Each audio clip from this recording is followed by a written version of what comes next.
Hello YouTube, my name is Ryan Meyer, and I bought this computer at a flea market for $10. I said to myself, you know what, it's a laptop, it has a very big screen, I might as well buy it for $10, so I said, screw it, why not just buy it? I mean, have the power, I already have like 5 other laptops, but why not? I mean, it's just a fun thing to mess around with, the average person only has like one personal computer, and then I'm running on this gigantic workstation. They're all my own too, as well. But it doesn't even have a trackpad. This is a Compaq Armada. I don't know if you can see it from here, but Compaq Armada m700. Sorry about how I'm on the floor like this. I'm only on the floor because the battery is completely shot in it, and the only way to keep it running is on a power source, and I didn't have one that was sufficient. So see that Toshiba right there? I took the power supply from it and hooked it up to the back on that. So that's the only thing that's keeping it running right now. I don't know how long it's gonna even work. When I booted it up, it was on this lady named Linda. She had like thousands of what looked like files, applications. It was for like a church, and I guess she worked at Sam's Club too, because there were all kinds of Sam's Club logos and stuff, and system information about Sam's Club. But anyway, I created a new administrator and made her a non-administrator, then deleted her account. And she had Photoshop and all of Microsoft Office, and you can't even buy those anymore. You can, but they're yearly, and you have to pay per year instead of just buying them once and then having them basically forever.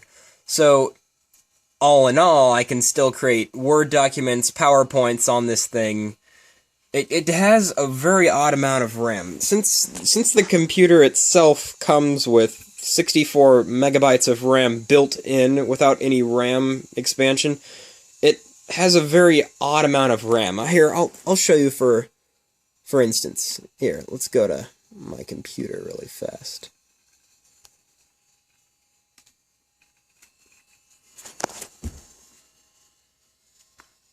The amount of RAM is 448 megabytes. I wouldn't have guessed that. I really wouldn't have guessed that. Plus, since it runs on XP, compatibility is a lot better than running with Windows 98 or Windows 2000 or NT. Like, as it says right here, what it should be able to run. Here, let me focus in on this a little better.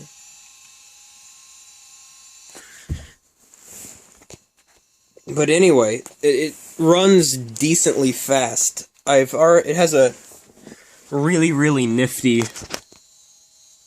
DVD drive right here, and it runs very well. I'm able to play DVDs and stuff on it very easily, and it works very well. It has a microphone port and a headset port right here. The hard drive, believe it or not, is in the front of it. I've never owned a compact laptop before, so I didn't know what to expect when I bought it. But yeah, the hard drive's right here, and the CMOS battery is actually right under this corner right here, underneath the PC card expansion slot, which is right here. It also has an Ethernet and a modem. I don't know if you can see it from here, but right here, I'll kind of stick my finger into those. There. Now, since it basically is not running the original software it was put on, there is no battery display to show that the battery is shot down here, which there should be. It's not one that's hidden either, I've already checked that. But since the CMOS battery, which I put into my closet, or not closet, this little bitty drawer that I keep my computer junk in, since this CMOS battery died, I tried to replace it by ripping it out and putting in a 2025 instead of a 2016, but I kind of failed at doing that, so I bought one on eBay for about $5, which was worth it. It uses this type of RAM, DDR1, I believe it. I'm not sure, but I believe it is DDR1, which I had some extra for, and this was the original one that came in it, but I put one of my own in it, which was the same amount. I just wanted to see if it would work, and it did. It registered the same amount of RAM as well. And for some odd reason, I already said there is only a track point, but there's this third button, and I still don't know what it's for. I haven't found a function for it. I bet it was for the original software that came on it or something like that. But it would be nice if I kind of could look into that a little more. But it runs faster than you think it would. Probably for just the sake of this video, it probably won't run fast when I try to load a YouTube video. But I've installed this thing called VLC. So, like, I can download an MP3 or MP4 file and play it over that, since this is too old to have iTunes, because it requires a 1 GHz processor, and this is like 849 megahertz, which is not too far off, but it's kind of a disappointment. But I've been able to install the newest version of Firefox, which is always nice. It makes me feel kind of in touch. And while this loads, I'll tell you about this mouse over here. This is an original Microsoft mouse. I even have the box. My grandma got it for me in the mid-90s. I think it was 96 or 95 when she got it for me. It's yellowed from being in her garage, because I eventually put it in her garage, but it has... I've never been able to use it besides on my grandma's old Win95 computer, or it was a DOS until I upgraded it to 95. But anyway, on the back of this laptop, it has the parallel port that this works with. And I didn't even have to put any software on this computer. I just had to plug it in and turn it on, and it worked. I'll show you that in a few minutes. Sorry about the coughing. But yeah, anyway, here's the Firefox. It loaded. It keeps asking me to debug because, oh right, before I search anything, it makes me want to reset the date. I'll be right back. Sorry for oops, sorry again. Sorry for that short delay. That was me resetting the clock and date, because the CMOS battery is dead, therefore it resets the date every time I unplug it from any type of power source. But that'll all change when I get a new battery for it, because I did buy a new battery. I know you might say, oh, that's such a foolish idea, because this computer is very outdated, but it means kind of something to me. Every little computer that I buy means a little something special in my heart, per se, that I can just mess around with. Since I really don't have many friends, I've kind of locked myself in with technology to be my friends and things. But I know that might sound weird, but I don't even have any social media. All that I do is basically play games by myself. And I can do all my old games like Wolfenstein 3D and Doom, and a few other games that I used to play all the time. Let's try to go onto YouTube. Now, I do mention this computer is from 1999, so I might be bragging about how fast it is, but that's just compared to other computers that I've seen and used from 1999.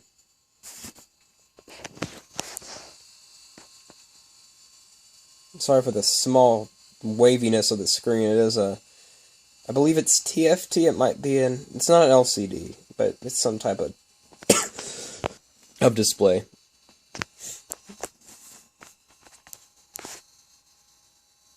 It's a very nice computer. I mean, the whole thing is like such a solid build. It's made of like an aluminum metal feeling. I mean, I wouldn't have expected anything like this to be this nice. But see, the bottom part right here is plastic. However, on this one that I did buy, the speakers are kind of shot, but you can still pick up what people are saying, but it kind of sounds like you're talking into tinfoil. If I could say something like that. Yeah, something like that. Well, YouTube decided to load, eventually. So, let's try to load a video. Wait till I see the little... Okay, let's try to...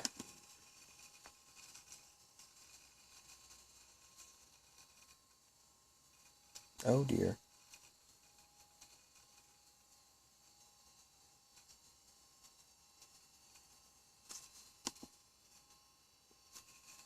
I'll just give it a second. Well, it finally decided to load. And yes, it's so laggy. The loading bar... Okay, an error has occurred. We will be right. Well, it finally decided to load. This is just a short YouTube video. I thought I might be able to show you. Sorry. So sorry. But anyway, what I was going to try to show you, well, you can't really change the resolution on some of these videos, but ever since I installed this little add-on too, I've been able to. So, I'm not going to watch the YouTube video right now. I'm actually going to do something else that makes it run a lot better. I don't know if you'll be able to tell, but this thing is very slow, given it is older than a lot of my sister's children. Well, anyway, I'm sorry. My sister's old. My parents are old. I'm old. The whole family's old. And anyway, it's just a very, very laggy, slow experience that doesn't work all that well. This is Android Authority right here. So let me just pause this YouTube video. See, it's still going, even though it's paused. I don't know if anyone else could have seen that, but yeah, it was still going. Well, okay. I downloaded this extension to download YouTube videos. I don't know if you can see it, but right there. Yeah. This is when I click download, then I can click the resolution. Let's say, you know what, I'm going to go 720p. I'm going to see how this looks. So then it goes up to my download little bitty arrow up here. Well, not yet. It has to come up and say, oh yes, open with VLC. VLC Media Player is the best thing. I mean, you have to have at least Service Pack 2 Windows XP to do this, but it takes about the length of the video to download it, if you're doing 720p. For instance, it'll take about 2 minutes to download. Here, I'll be back in about 2 minutes. Okay, there we go. It's fully downloaded now. So now all you have to do in order to run it is you just click on it. I'll just X out of the web browser. You know, I'll just minimize it.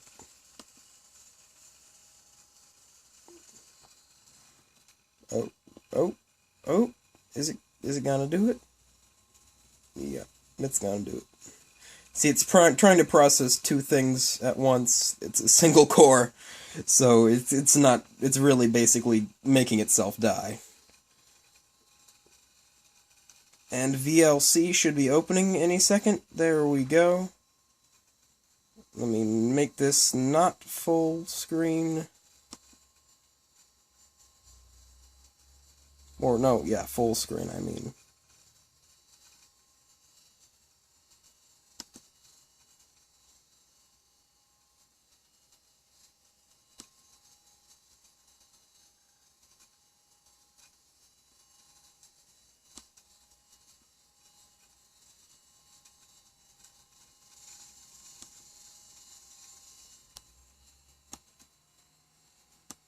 I'm having some technical difficulties, and the thing is moving without me touching it. Oh, I should have never tried to download in HD quality. 360p is the max that this thing will even download, so just give it a second. I'll re-download it in 360p and show you that in a second. I don't know if you can see here, but it finally downloaded. So let's play it and see how much better it looks.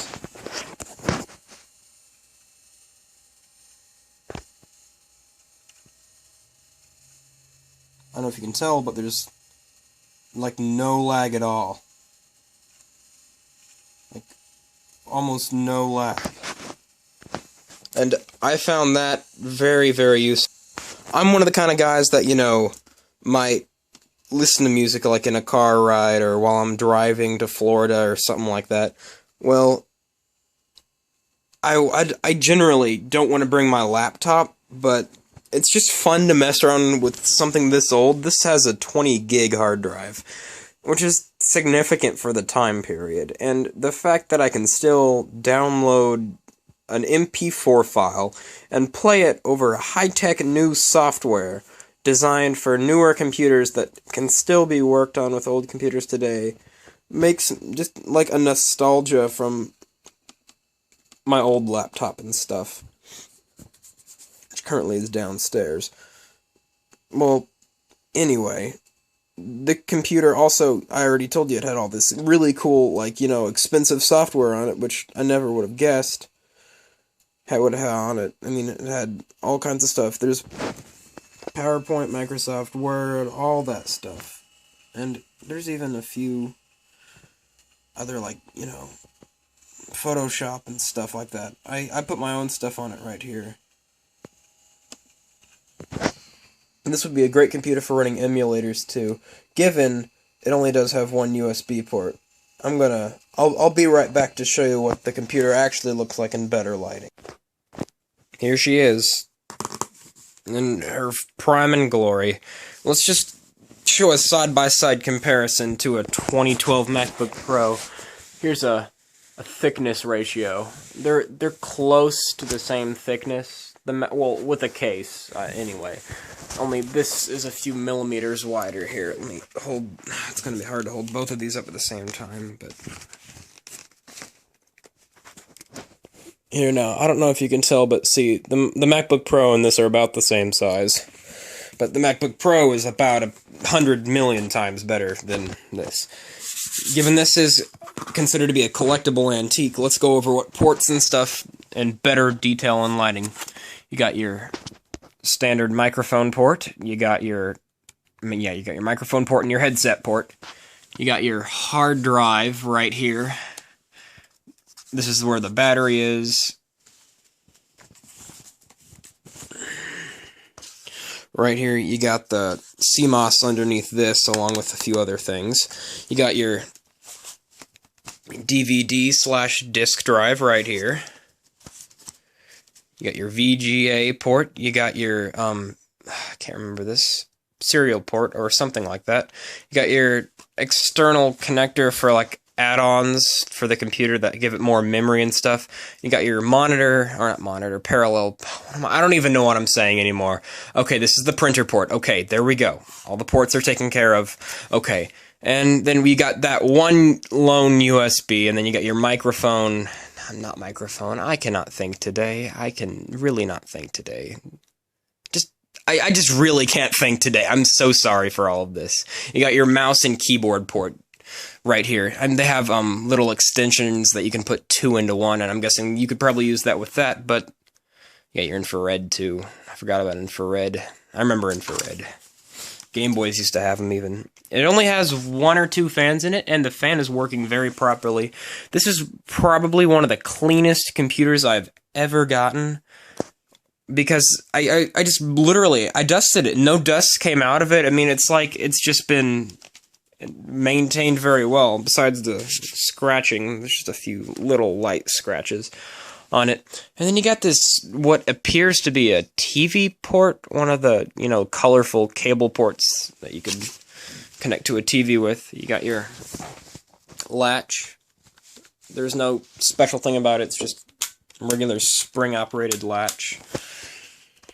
As it goes, I said, no trackpad. Got all, whoever had it left all the stickers on.